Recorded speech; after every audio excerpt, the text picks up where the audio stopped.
Hello everyone, this video is all about physics.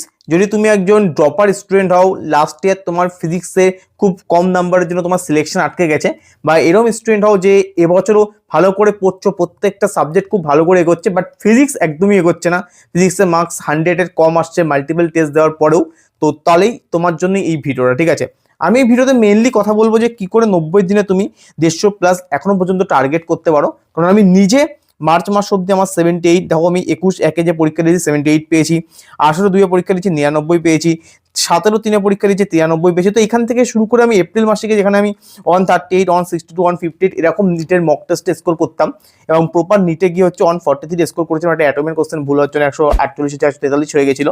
তো এইভাবে কি করে আমি এরকম 70 থেকে 143 আশেপাশে গেলাম, তো আমার ফিজিক্সের কি অ্যাপ্রোচ ছিল, তো সেই অ্যাপ্রোচ নিয়ে কথা বলবো, এবং কি করে প্রপার তুমি প্ল্যানিং করতে পারবে, কি করে চ্যাপ্টার ওয়াইজ তুমি ওয়েটেজগুলো বুঝে নেবে, এবং সেখান থেকে মেজর ওয়েটেজ চ্যাপ্টারগুলোতে আগে ফোকাস করে পড়বে।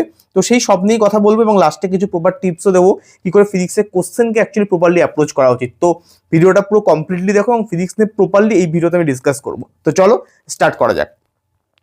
তো সবার প্রথমেই তোমাকে বুঝতে হবে যে ফিজিক্সের সিলেবাসটা নাম্বার ওয়েটেজের হিসেবে। দেখো আমরা তো জানি যে 28 থেকে 30টা চ্যাপ্টার রয়েছে, কিন্তু আমরা অনেকেই জানি না যে কোন চ্যাপ্টার থেকে কি পরিমাণ কোশ্চেন আসে। কারণ যেগুলো মেজর ওয়েটেজের চ্যাপ্টার না, সেগুলো তোমাকে সবার ফার্স্টে করতে হবে, এবং সেই চ্যাপ্টারগুলোকে সব থেকে বেশি ফোকাস করে কোশ্চেন প্র্যাকটিস করতে হবে। তো তুমি যদি সবার প্রথমেই যদি বলো কোন ইউনিটটা সবচেয়ে বেশি ইম্পর্টেন্ট, আমি বলবো মডার্ন ফিজিক্সের ইউনিটটা। কারণ এখান থেকে তোমার 7 থেকে 8টা কোশ্চেন আসবে। দেখো বেশি একটা ডিফিকাল্ট এইগুলো না, dual nature, atoms and nuclear এবং সেমিকন্ডাক্টর, যেখানে সেমিকন্ডাক্টর থেকে সবচেয়ে মেজরিটি 2 থেকে 3টে কোশ্চেন, ইভেন কখনো কখনো 4টে কোশ্চেনও আসে। তো তুমি যদি একটু ফোকাস করে এই জায়গাটা পড়ো না, যদি এখনো করে এই জায়গাগুলো কভার হয়ে না থাকে, তুমি অনশট থেকে দেখতে পারো, কারণ খুবই ছোট ছোট চ্যাপ্টার। এবং সেমিকন্ডাক্টরের ক্ষেত্রে আমি একটুকুই বলবো যে একবার প্লিজ এনসিআরটিটা পড়ে নিও, বাট যদি এনসিআরটিকেও পড়তে না পারো চিন্তা করো না, একটু বেশি করে কোশ্চেন প্র্যাকটিস করে দিলেও কিন্তু এটা হয়ে যায়। আমি নিজে বেশি করে এনসিআরটি পড়তে পারিনি সেমিকন্ডাক্টরের ক্ষেত্রে, বাট আমি এতটাই পরিমাণ কোশ্চেন প্র্যাকটিস করে নিয়েছিলাম যে আমার এনসিআরটি সমস্ত লাইনগুলো কভার হয়ে গেছিল। তো একটু খেয়াল রাখবে। নেক্সট যদি বলো তাহলে ইলেকট্রো সেগমেন্টের যে পার্টটা রয়েছে, সেখান থেকে 7 থেকে 8টা কিন্তু কোশ্চেন আসে। তো অনেকে এই জায়গাগুলো ডিফিকাল্ট লাগে, বাট আমার খুব একটা ইলেকট্রো পার্ট ডিফিকাল্ট লাগতো না। হ্যাঁ, যদি বলো যে একটু ওই পোটেনশিয়ালের জায়গাগুলো একটু বুঝতে আমার অসুবিধা হতো, তো মাল্টিপল টাইম আমি একটু একবার দুবার কিছু কিছু লেকচার মানে দুবার করে দেখে নিয়ে আমি এই জায়গাটা স্ট্রং করেছিলাম। তো তোমাদেরও কারো সমস্যা হলে প্লিজ কিছু কিছু পোর্শন যেগুলো একবার দুবার এক্সট্রা দেখতে হয় বা একটু বেশি করে রিভিশন করতে, তাহলে কিন্তু স্ট্রং হয়ে যায় সেই জায়গাগুলো। তো ইলেকট্রিক চার্জ থেকে 2 থেকে 1টা 2টো কোশ্চেন আসে, ইলেকট্রিক পোটেনশিয়াল এবং ক্যাপাসিটেন্স থেকে 2 থেকে 3টে, যেখানে ক্যাপাসিটেন্স থেকে একটা কোশ্চেন প্রতি বছর আসে। তো প্লিজ এই জায়গাটা ভালো করে দেখে নিও, খুব একটা ডিফিকাল্ট না, কয়েকটা ফর্মুলা আছে ওর উপর বেস করে ক্যাপাসিটেন্স ক্যালকুলেট করতে দেয়, তো প্লিজ দেখে নিও। এবং কারেন্ট ইলেকট্রিসিটি সবচেয়ে ইম্পর্টেন্ট জায়গা, কিন্তু রেজিস্ট্যান্স থেকে একটা সিরিজে হোক বা আমার প্যারালালে হোক একটা কোশ্চেন অবশ্যই আসবে। তো প্লিজ ভালো করে কারেন্ট ইলেকট্রিসিটি পড়ো, প্রায় 4 থেকে 5টা কোশ্চেন মিনিমাম, কখনো কখনো এর থেকে বেশিও কোশ্চেন আসতে পারে। তো ইলেকট্রো পার্ট থেকে 7 to 8 কোশ্চেন থাকে, এবং এটা খুব একটা ডিফিকাল্ট নয় পারা। তারপরে তুমি যদি দেখো তাহলে ক্লাস 12-এর ম্যাগনেট ফিজিক্স যে পার্টটা আছে, এটাও অনেকের ক্ষেত্রে ডিফিকাল্ট লাগে, এবং আমার সত্যি কথা বলতে ম্যাগনেট ফিজিক্স খুব ডিফিকাল্ট লাগতো। কারণ এই magnet is a moving charge, electromagnetic induction, EMI, তো এগুলো আমি প্রথম অত ভালো করে বুঝতে পারতাম না। তো আমি এরকম মাল্টিপল টাইম রিভিশন করতাম, এবং আমি কিছু শর্ট নোট বানিয়েছিলাম, তো সেগুলো বারবার করে রিভিশন করতাম, দিয়ে আমি সেই জায়গাগুলোকে স্ট্রং করেছিলাম। তুমি যদি একটু খেয়াল করো না, এই ম্যাগনেট ফিজিক্সে খুব একটা ডিফিকাল্ট কোশ্চেন আসে না। এরা শুধুমাত্র যে কনসেপ্টের যে ফর্মুলাগুলো থাকে না, সেই ফর্মুলা বেস করে কোশ্চেন দেয়, 4-5টা ফর্মুলার জিনিস দিয়ে দেয়, এবং সেখান থেকে বলে যে অন্যটা কি করে ম্যাগনেটিক, ধরো বললো একটা ম্যাগনেটিক ফিল্ড ক্যালকুলেট করো, এই টাইপের কোশ্চেন থাকে না। বাট এসি যদি দেখো, এসিটা একটু ডিফিকাল্ট, আমার নিজের ডিফিকাল্ট লাগতো, বাট সেম টাইপের কোশ্চেনই বারবার রিপিট হয়। তো প্লিজ একবার এই জায়গাগুলো একটু ভালো করে দেখো। ইএম ওয়েভ থেকে একটা কোশ্চেন আসতেও পারে, নাও আসতে পারে, যদি আসে তো খুব ভালো, কারণ খুবই ছোট চ্যাপ্টার, একদম খুবই একদিনে মানে 1-2 ঘন্টাতে পড়া হয়ে যায়, এতটাই ছোট চ্যাপ্টার। বাট ম্যাগনেট থেকে কিন্তু 5 থেকে 6টা কোশ্চেন আসে। যদি কারো ডিফিকাল্ট লাগে তাহলে একটু স্কিপ করতে পারো, বা মানে কম কম করে ইম্পর্টেন্ট জায়গাগুলোকে শুধু ফোকাস করতে পারো, বাট প্রত্যেকটা চ্যাপ্টার একবার করে প্লিজ দেখে যাও এই জায়গার থেকেও। নেক্সট আসে হচ্ছে অপটিক্স সেগমেন্ট ক্লাস 12-এর। তো অপটিক্স থেকে তো 3 থেকে 4টে কোশ্চেন আসেই। রে অপটিক্স আমি জানি না, অনেকে ডিফিকাল্ট লাগে, অনেকে ইজি লাগে। আমার রে অপটিক্স ইজি লাগতো, বাট ওয়েব অপটিক্স আমার একটু ডিফিকাল্ট লাগতো। তো রে অপটিক্স যদি কারোর ইজি লাগে তো প্লিজ রে অপটিক্সটা করে যাও, এখান থেকে 2 থেকে 4টে কোশ্চেন মিনিমাম রে অপটিক্স থেকে আসবেই। ঠিক আছে, ওয়েব থেকে একটা আসতেও পারে, নাও আসতে পারে, কারণ ওয়েব মোশনের সঙ্গে অনেক সময় রিলেট করে কোশ্চেন চলে আসে। তো ওয়েব মোশন থেকে যদি দেয়, অনেক সময় ওয়েব অপটিক্স থেকে তখন দেয় না। তো এই টাইপের কোশ্চেন আসতে পারে, বাট ওয়েব অপটিক্স থেকেও 3 থেকে 4টে ফর্মুলার উপর বেস করে মেনলি কোশ্চেন থাকে। তো প্রিজম সেগমেন্টে দেখে যাও, প্রিজম সেগমেন্ট থেকে প্রায় ইয়ারলি কোশ্চেন আসে, তো একটু প্লিজ ওখান থেকে ফলো করে দেখো। তো সেম টাইপের চ্যাপ্টার হচ্ছে ওয়েব মোশন আর এসএইচএম, কারণ অপটিক্সের এই ওয়েব অপটিক্স থেকেই সেম রিলেটেড চ্যাপ্টার হয়। তো এসএইচএম এবং ওয়েবস থেকেই সেই সেম কথা, একটা কোশ্চেন আসতেও পারে নাও আসতে পারে, তো খুব একটা বেশি ইম্পর্টেন্ট না। যে তুলনায় এসএইচএম এবং ওয়েব চ্যাপ্টারগুলো যত বড় তো ততটা ইম্পর্টেন্ট নয়, ঠিক আছে, কারণ ততটা কোশ্চেন থেকে আসে না। তো অবশ্যই একবার দেখবে, কোনো চ্যাপ্টারে ছাড়বে না, বাট আমি বলছি ওয়েটেজ হিসেবে যেগুলো আমার প্রপারলি দেখো, এই হচ্ছে ইয়েলো দিয়ে আমি ব্যাকগ্রাউন্ডে হাইলাইট করেছি, তো সেইগুলো হচ্ছে সবচেয়ে মোস্ট ইম্পর্টেন্ট চ্যাপ্টার, ওইগুলো তোমাকে ভালো করে দেখতেই হবে। তো মেকানিক্স 2 নিয়ে যদি এবার কথা বলি, কারণ ক্লাস 12 পর ক্লাস 11 এবার আমি শিফট করছি। তো মেকানিক্স 2 এর thermal properties of the matter অবশ্যই দেখবে। থার্মোডাইনামিক্স এবং কেটিজি, দেখো এগুলো থেকে একটা একটা করে কোশ্চেন আসে, খুব একটা বেশি কোশ্চেন আসে না। সলিড ফ্লুইড অনেক বড় chapter, but question solid fluid মিলে কোনো বছর একটা আসে, কোনো বছর আসে না। গ্র্যাভিটেশন খুব ইম্পর্টেন্ট, দুটো কোশ্চেন মিনিমাম আসে, এবং গ্র্যাভিটেশন সেই ইলেকট্রিক চার্জ এবং পোটেনশিয়ালে ওই জায়গার থেকে অনেকটা লিঙ্ক হয়ে যায়। তো যে গ্র্যাভিটেশন পড়ো বা ইলেকট্রিক চার্জ পড়ো, দুটোর সঙ্গে যেহেতু অনেকটা লিঙ্ক, সুতরাং একটা পড়লে আর একটা খুব ভালো করে হয়ে যায়। তো গ্র্যাভিটেশন এবং ইলেকট্রিক চার্জ মিলিয়ে দেখো 4টে কোশ্চেন চলে আসে, তো খুব ভালো করে এই জায়গাটা দেখবে, তাহলে কি হবে না, সেম কনসেপ্টের কোশ্চেন তুমি পেয়ে যাবে। ঠিক তেমনি মেকানিক্স অন, আমি জানি সবাই প্রথম থেকে সে মেকানিক্স অন নিয়ে পড়ে থাকে, এবং প্রায় প্রপার যদি আমাদের যদি 8 মাস বা 9 মাসে যদি একটা ড্রপারের জার্নি বলি, তো সেখানে 4 মাসের উপর সবাই মেকানিক্স অন পড়ে। তো মেকানিক্স অন ওই জন্য সবারই যদি স্ট্রং থাকে, বাট যতই স্ট্রং হোক না কেন, যখন শেষে গিয়ে ক্লাস 12 শেষ হয়, তখন সে মেকানিক্স অনের 80% জিনিস আর মনে থাকে না। তো এটা এতটাই ভোলাটাইল জিনিস এবং এত বেশি ইম্পর্টেন্ট, ফিজিক্স পুরোটা মেকানিক্স অনের উপর ডিপেন্ড করে থাকে। যার মেকানিক্স অন স্ট্রং, তার প্রপার ফিজিক্সটাই একদম খুব স্মুথলি চলে। তো অনেকেরই হয়তো স্ট্রং আছে এবং মেকানিক্স অন থেকে 10 থেকে 12টা কোশ্চেন আসে, যার মধ্যে সবচেয়ে ইম্পর্টেন্ট হচ্ছে ইউনিট অ্যান্ড ডাইমেনশন এবং বেসিক ম্যাটার অ্যান্ড ভেক্টর, এবং যেটা কিনা সবচেয়ে বেশি টাইম ধরে করানো হয়। তো প্লিজ যারা যারা খুব ভালো করে করেছো, তারা একবার করে একটু রিভিশন করে নিও এগুলো। ইউনিট অ্যান্ড ডাইমেনশন থেকে 3 থেকে 4টে কোশ্চেন আসবেই, এবং অনেক কোশ্চেন এরকম হয়, তুমি যদি মাস্টার কাছে পড়ে থাকো তাহলে জানবে যে ইউনিট এবং ডাইমেনশনের উপর বেস করে কি করে অনেক ডিফিকাল্ট কোশ্চেনকে ইজিলি সলভ করা যায়। তো বেসিক ম্যাথ এবং ভেক্টরও থেকে ইম্পর্টেন্ট, বেসিক ম্যাথের উপর বেস করে তুমি অনেক ডিফিকাল্ট কোশ্চেনকে অনেক সহজে ইজিলি সলভ করতে পারো। তো এগুলো ডিরেক্ট ভ্যালু না থাকলেও ইনডিরেক্টলি অনেক জায়গাতে হেল্প করে। তো 3 থেকে 4টে কোশ্চেন তো দুটো মিলে তুমি অবশ্যই পাবে। তার সঙ্গে কাইনেমেটিক্স 1 and 2 এটা তো সবারই স্ট্রং থাকে। আমার প্রথম রেইনম্যান কোশ্চেনগুলো সলভ করতে বা প্রজেক্টের মোশনের কিছু কোশ্চেন করতে আমার খুব আটকাতো, বাট বারবার প্র্যাকটিস করে আমারও ওগুলো ইজি হয়ে গেছিলো লাস্টের দিকে। লস অফ মোশন একটা কোশ্চেন, এবং তুমি বলবে যে লস অফ মোশন এত বড় চ্যাপ্টার মাত্র একটা কোশ্চেন, কারণ দেখো পরবর্তীকালে ফিজিক্স এগুলোকে লিঙ্ক করে। তো যখন তুমি একটা কোশ্চেন ভাবতে পারো না, কোনো বছর দুটো কোশ্চেন চলেও আসতে পারে এগুলোর থেকে, ঠিক আছে। ঠিক তেমনি ওয়ার্ক এনার্জি পাওয়ার খুব ইম্পর্টেন্ট চ্যাপ্টার, ঠিক আছে, এবং রোটেশনাল মোশন জানি অনেকের একদম নাইটমেয়ার, একদম কারোর ভালোই লাগে না যে কি একটা এমন চ্যাপ্টার যার কোনো মাথা মুন্ডু নেই, বাট সত্যি কথা বলতে এখান থেকে কিন্তু 2 থেকে 3টে কোশ্চেন, কখনো কোনো 4টে কোশ্চেনে চলে আসে। তো খুব একটা ডিফিকাল্ট না, কিছু কিছু পার্ট তুমি যদি ভেঙে নাও যে টর্কের জায়গাটা আমি পড়বো, বা ওদিকে আমি সেন্টার অফ মাসের ওই পোর্শনটা পড়বো, তো এইভাবে যদি তুমি ক্যালকুলেট করে পড়ো না, একটা পোর্শন থেকে এক একটা করে কোশ্চেন আসে, তো সেই জায়গাগুলো তুমি যদি স্ট্রং করে যাও না, দেখবে তুমি 2-3টে কোশ্চেন এমনি হামশে ওখান থেকে পেয়ে যাবে। তো এবার যদি আমি ওভারঅল বলি, তাহলে ক্লাস 12 পার্ট সবচেয়ে বেশি ইম্পর্টেন্ট, অনেকেই জানো প্রায় 22 থেকে 25টা কোশ্চেন ক্লাস 12 থেকে আসে, এবং ক্লাস 11 পার্ট থেকে 20 থেকে 23টা কোশ্চেন আসে। সুতরাং ক্লাস 12 যদি খুব ভালো করে ফোকাস করে পড়ো, তাহলে কিন্তু ক্লাস 11 অনেকটা কোশ্চেন কিন্তু কভার করে। এবং ক্লাস 11 ব্যাপারটা কি হয়, যেহেতু এই মেকানিক্স অনটার আনপ্রেডিক্টেবল টাইপের কিছু সময় ডিফিকাল্ট কোশ্চেন দিয়ে ফেলে, তো যার ক্লাস 12 স্ট্রং সে কিনা পুরো জায়গাটাকে কভার আপ করে মোটামুটি একটা ভালো স্কোরের দিকে পৌঁছাতে পারে। তো ওই জন্যই বলি যে ক্লাস 12টা খুব ইম্পর্টেন্ট নিটের ফিজিক্স সেগমেন্টের ক্ষেত্রে। এবং তুমি যদি দেখো যে হাইলাইট করা যে পোর্শনগুলো আমি রেখেছি এখানে, তো প্রপার হাইলাইট করা পোর্শন থেকে তুমি যদি দেখো 28 থেকে 30টা কোশ্চেন আসবে, এবং এই 28 থেকে 30টা কোশ্চেন কিন্তু খুব ডিফিকাল্ট জায়গার থেকে আসে না, তো ইজিলি করতে পারবে। এবং তুমি এটা যদি করো মোটামুটি স্ট্রং করতে পারো পোর্শনটাকে, তো 120 নম্বর তো এখান থেকে অলরেডি তোমার চলে আসবে হাতে। বাকি পুরো পোর্শন থেকে তোমাকে আর মাত্র 5 থেকে 6টা কোশ্চেন সলভ করলে কিন্তু তুমি একটা ভালো স্কোরের দিকে যেতে পারবে, ঠিক আছে।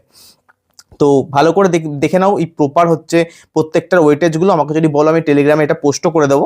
তো চলো নেক্সট পোর্শনে আসি, সেটা হচ্ছে সিলেবাস মোটামুটি কত তারিখের মধ্যে কমপ্লিট হওয়া উচিত।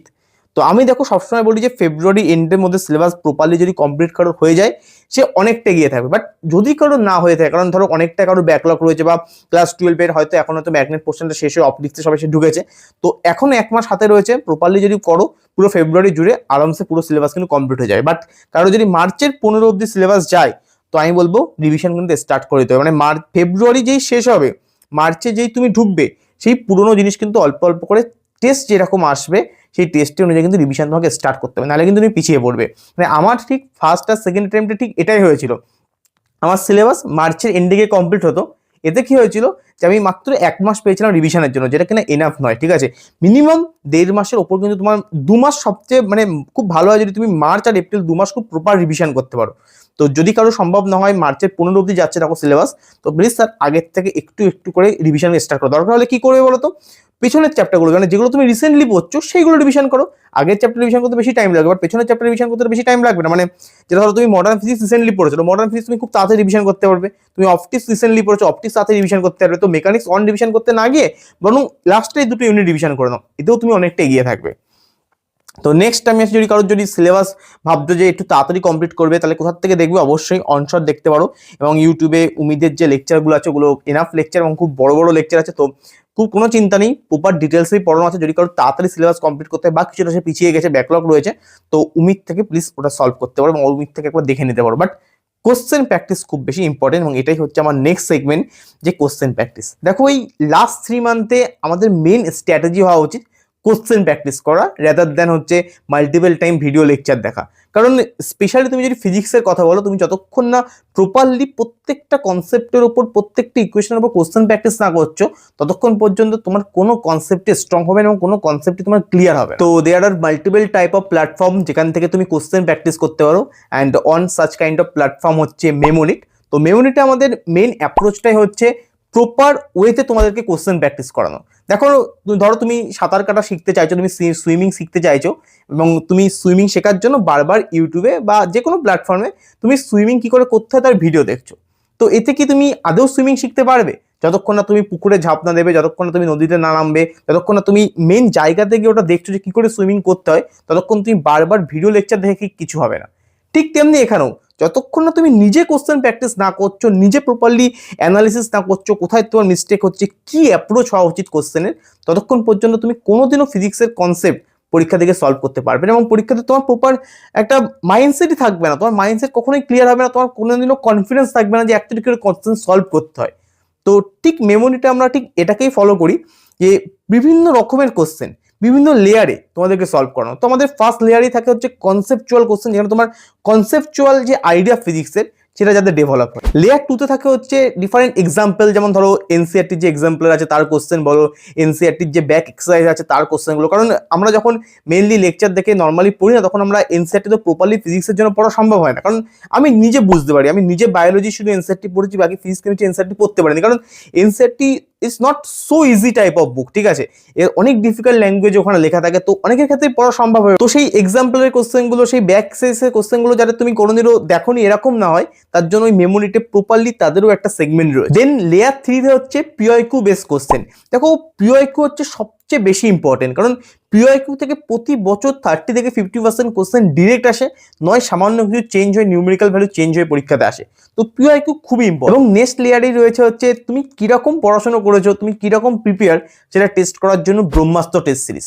তো আমি নিজে পার্সোনালি ব্রহ্মাস্ত্র টেস্ট সিরিজটা দেখেছি, প্রত্যেকটা কোশ্চেন এন্টের মাইন্ডসেট যেরকম থাকে না সেরকম ভাবে ডিজাইন করা, নিট 2025-এর যে লেভেল সেটাকে ম্যাচ করে। তো খুবই এফেক্টিভ প্ল্যান, এবং নিট 2025-এর 96% কোশ্চেন এই মেমোরিটের যে সিস্টেম তার মধ্যে থেকেই পরীক্ষাতে এসেছে। তো দেখো, I am not saying that it is the best app for the NEET preparation, but definitely I can assure you it can increase your chance of selection. And the best part is you can select your target score and purchase the batch according to it. Just like 680 plus যদি তোমার target থাকে, তুমি Saraswati plan নিতে পারো, 620 plus হলে Krishna plan, 540 plus হলে Arjuna plan. So link in the description, অবশ্যই একবার চেক করে নিও। তো let's get back to the video. তো নেক্সট পয়েন্ট হচ্ছে শর্ট নোট বা ফর্মুলা শিট। দেখো অনেকেই হয়তো বছরের প্রথম থেকে ফর্মুলা শিট বা শর্ট নোট বানিয়েছো, বাট অনেকেই হয়তো বানাওনি। যারা বানিয়েছো তারা তো ওয়েল অ্যান্ড গুড, খুব ভালো, বাট যারা বানাওনি তারা এখন আর অত টাইম নেই যে শর্ট নোট বানানোর পেছনে টাইম ওয়েস্ট করবে। বাট কিছু কিছু চ্যাপ্টার তোমার যদি মনে হয় খুব ভোলাটাইল, তাহলে সেই সমস্ত চ্যাপ্টার ক্ষেত্রে বানাতে পারো। আমি কিছু শর্ট নোট আমি টেলিগ্রামে আপলোড করেছিলাম, এবং বাকিগুলো আপলোড করে দেবো, একটু টাইম নিয়ে আমি আপলোড করে দেবো। এই শর্ট নোটের একটা সুবিধা হয় কিনা, কুইক রিভিশন এটা খুব হেল্প করে। কারণ তুমি যদি কোনো একটা চ্যাপ্টার শর্ট নোট থেকে রিভিশন করো, তুমি 15 থেকে 20 মিনিটে তার যে ইম্পর্টেন্ট ফর্মুলা, ইম্পর্টেন্ট কিছু কোশ্চেন একবার গো থ্রু করে যেতে পারবে। বাট তুমি যদি লং নোট খোলো না, তোমার এই একটা চ্যাপ্টার, একটা লেকচার পুরো রিভিশন করতে 1 ঘন্টা লেগে যায়। তো এটা একটা শর্ট নোটের সুবিধা আছে, তো যাদের আছে তাদের খুব ভালো কথা। তো নেক্সট তোমাদের আমি কিছু বোনাস টিপস দিতে চাই। দেখো, don't left a single chapter. একটা চ্যাপ্টার ছেড়েও কিন্তু এক্সামে যেও না, কারণ কখন এরকম হয় না কোনো একটা চ্যাপ্টার থেকে একদম ইজি কোশ্চেন আসে, কোনো একটা চ্যাপ্টার থেকে খুব কঠিন কোশ্চেন আসে। দেখো কাইনেমেটিক্সের দেখালো চ্যাপ্টার থেকে একেবারে ইজি কোশ্চেন চলে আসলো, আর তুমি ইউনিট অ্যান্ড ডাইমেনশন থেকে খুব ডিফিকাল্ট কোশ্চেন চলে আসলো। তো এরকম হতেই পারে, বা কাইনেমেটিক্স থেকে একেবারে ডিফিকাল্ট কোশ্চেন চলে আসলো, এদিকে রোটেশনাল মোশন থেকে একদম ইজি কোশ্চেন চলে আসলো। তো এরকমটাও হতে পারে। তো কখনোই কোনো কিছু ছেড়ে পরীক্ষা হলে যাওয়াটা একদমই ঠিক না। এবং পিওআইকিউ 2 থেকে 3 বার অ্যাটলিস্ট লাস্ট 3 মাসে কিন্তু করে নিও। আমি নিজে 2 বার পিওআইকিউ করেছিলাম, তো 2 থেকে 3 বার যদি পিওআইকিউটা করো অনেক হেল্প হবে তোমার। দেন হচ্ছে রিড কোশ্চেন প্রপারলি। দেখো অনেক সময় আমরা কোশ্চেন অ্যাকচুয়ালি কি চেয়েছে সেটাই দেখি না, আমরা জাস্ট কোশ্চেন পড়ে চলে যাই এবং তারপরে যখন সলভ করতে যখন ভাবছি বাবা এই কোশ্চেন আদৌ কি চেয়েছে, তো প্রপারলি আন্ডারলাইন করো যে কি চেয়েছে, কি কি গিভেন আছে আমাকে প্রপারলি আন্ডারলাইন করো। সবচেয়ে বেটার হয় যদি তুমি পেছনের দিক থেকে কোশ্চেন যাও, মানে একটা পুরো কোশ্চেন রয়েছে তার লাস্ট লাইন আগে দেখে নাও যে কি চেয়েছে, তারপরে প্রপার কোশ্চেনটা পড়ো, তাহলে কিন্তু তোমার মাইন্ড অলরেডি সেই হিসেবে কাজ করবে যে আচ্ছা এইটা চেয়েছে, এইটা গিভেন রয়েছে, তাহলে আমাকে এটা করতে হবে। তো এইভাবে অ্যাপ্রোচ করা উচিত। Don't panic for physics. তো অনেকেই ফিজিক্সের নাম শুনে প্যানিক করে যায় পরীক্ষার হলে, তো প্লিজ প্যানিক করো না। ফিজিক্সের জন্য প্রপার টাইম দাও এবং ফিজিক্সে প্রতিদিন 1 থেকে 2 ঘন্টা কোশ্চেন প্র্যাকটিস করো, প্লিজ প্যানিক করো না। দেন হচ্ছে left adequate time for the physics. তো অনেকেই পরীক্ষার হলে বায়োলজি আর কেমিস্ট্রিতে এত টাইম নিয়ে নেয় যে ফিজিক্সের জন্য আর টাইমই থাকে না। তো প্রপার ফিজিক্সের জন্য টাইম ফিক্স রাখো, 60 থেকে 70 মিনিট টাইম আমি সবাইকে বলি রাখার জন্য ফিজিক্সে। এবং ফিজিক্স পেপার 2টো রাউন্ডে প্লিজ সলভ করো, এবং রাউন্ড অনে 40 থেকে 45 মিনিট টাইম নাও, এবং সেখানে প্রত্যেকটা কোশ্চেন একবারই পড়ো। এরকম কোনো না যে একটা কোশ্চেন তুমি মাল্টিপল টাইম পড়ছো, এটা কিনা টাইম তোমার প্রচুর বেশি ওয়েস্ট হয়। তুমি যদি ভালো করে ফোকাস করো, দেখো যখন তুমি পরীক্ষায় কোশ্চেন সলভ করছো বা কোনো টেস্টে সলভ করছো বা নর্মাল যখন সলভ করছো, তুমি দেখবে যে 30 থেকে 40 সেকেন্ড অনেক সময় অনেক কোশ্চেন পড়তে লেগে যায়, কারণ বড় বড় যদি কোশ্চেন থাকে, এবং ফিজিক্সের ক্ষেত্রে বেশিরভাগ কোশ্চেন বড় বড়ই থাকে। তো ওই জন্যই একটা কোশ্চেন প্লিজ একবার পড়ো, এবং যদি না হয় না বুঝতে পারো পরে কোশ্চেনে চলে যাও, এবং সেকেন্ড রাউন্ড এসে 15 থেকে 20 মিনিট টাইম দাও, যতগুলো কোশ্চেন সলভ হচ্ছে তখন সলভ করো। তোমার কেমন না 15-20 মিনিটে তখন তোমার 20টা কোশ্চেন সলভ করতে, তুমি দেখবে যে তুমি 5টা বা 6টা কোশ্চেনই পাচ্ছ লাস্ট 15-20 মিনিটে সলভ করার জন্য। তো প্লিজ এইভাবে ফোকাস করে চলো, দেখবে ফিজিক্সের মার্কস অনেক ইনক্রিজ করবে। ইনিশিয়ালি হয়তো অতটা ইনক্রিজ করবে না, বাট ধীরে ধীরে যখন তুমি মার্চের শেষের দিকে যাবে বা এপ্রিলের শুরুতে যাবে, দেখবে হঠাৎ করে মার্কসটা না 80 থেকে কখন 140-145-এ চলে গেছে, তুমি বুঝতেও পারবে না। ওই জন্য হাল ছেড়ো না, লাস্ট দিন অবধি দেখো যে কোথায় ভুল হচ্ছে, কোন জায়গাটা আমি ইমপ্রুভ করতে পারি, কোন চ্যাপ্টার থেকে আমার বেশি কোশ্চেন ভুল হচ্ছে, সেই চ্যাপ্টারটা মেন ফোকাস করো। কোন নির্দিষ্ট টপিক, অনেক সময় কোনো নির্দিষ্ট টপিক বারবার ভুল হয়, তো সেই টপিকটাকে স্ট্রং করো, বারবার কোশ্চেন প্র্যাকটিস করো। এবং সবসময় বলি যে একটা চ্যাপ্টার থেকে তুমি মিনিমাম 100 থেকে 150টা কোশ্চেন প্র্যাকটিস করা অবশ্যই উচিত, এবং 50 থেকে 70টা পিওআইকিউ কোশ্চেন, এবং তারপরে হচ্ছে টেস্টের কোশ্চেনগুলো অবশ্যই দেখা উচিত। তো 200 থেকে 250টা কোশ্চেন যদি তুমি প্রত্যেকটা চ্যাপ্টার ক্ষেত্রে করো না, তুমি দেখবে যে তোমার ফিজিক্সের প্রত্যেকটা চ্যাপ্টার অনেক বেশি স্ট্রং হবে। তো শেষে সকলকে অল দ্য বেস্ট, সকলে খুব ভালো করে পরীক্ষা দিও এবং খুব ভালো করে প্র্যাকটিস করো প্রত্যেকটা দিন। এবং নিচে মেমোরিটের লিঙ্ক রয়েছে, ওখান থেকে তোমরা একবার ওটাকে চেক আউট করতে পারো। এবং ভিডিওটা ভালো লাগলে অবশ্যই লাইক করো, শেয়ার করো, এবং অবশ্যই সাবস্ক্রাইব করো চ্যানেলটাকে। তো চলো, তোমার সঙ্গে দেখা হচ্ছে পরের কোনো ভিডিওতে, কেমিস্ট্রির ভিডিওতে। বাই।